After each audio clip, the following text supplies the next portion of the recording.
آپ کو بڑی اچھی طرح سے یاد ہوگا 2013 بہت پرانی بات نہیں ہے، اس ملک میں 12 سے 14 گھنٹے شہری علاقوں میں لوڈ شیڈنگ ہو رہی تھی اور 16 سے 18 گھنٹے دیہی علاقوں میں لوڈ شیڈنگ ہو رہی تھی، اور پچھلی 2 حکومتیں جو ہیں وہ لوڈ شیڈنگ ختم نہیں کر سکی تھیں،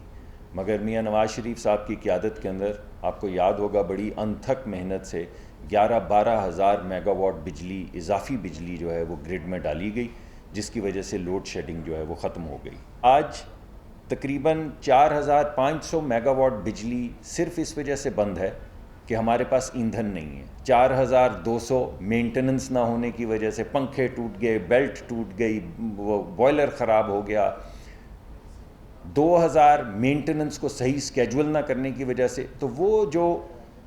11-12 ہزار اضافی بجلی ہم نے لگائی تھی 4 سال کی انتھک محنت سے، یہ ابھی میں نے آپ کے سامنے تقریباً 11,000 میگا واٹ رکھ دیے ہیں جو گرڈ میں سے نکل چکے ہیں۔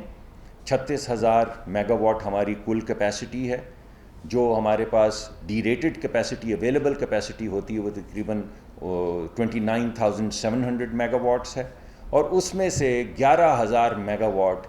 پچھلی حکومت کی نااہلی اور نکمے پن کی وجہ سے جا چکے ہیں۔ اس کی وجہ سے رمضان شریف کے مہینے میں لوگوں کے اوپر اس وقت اندوہناک لوڈ شیڈنگ ہو رہی ہے۔ آپ کے سامنے یہ ہے مقدمہ کہ جب ایل این جی خریدنی تھی تو ایل این جی نہیں خریدی، جب فرنس آئل خریدنا تھا تو فرنس آئل نہیں خریدا،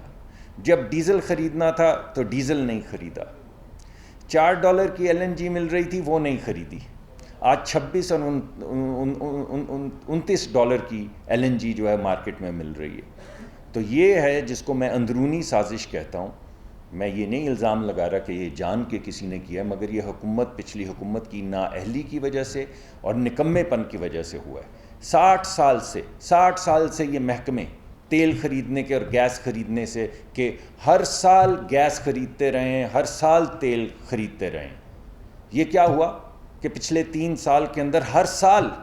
یہی آپ کو سننے میں ملا کہ او ہو وہ شپ خریدنی تھی وہ شپ نہیں خریدی، او ہو وہ $6 کی تھی وہ نہیں خریدی اب $30 کی ہو گئی، اب اس وجہ سے نہیں، پہلے اس وجہ سے نہیں خریدی کہ ہم نے نہیں خریدی، اور اب اس وجہ سے نہیں خرید رہے کہ $32 کی ہو گئی، لوگ چاہے مر جائیں۔ تو یہ ہے وہ قیمت جو لوگ ادا کر رہے ہیں پچھلی حکومت کی نااہلی کی۔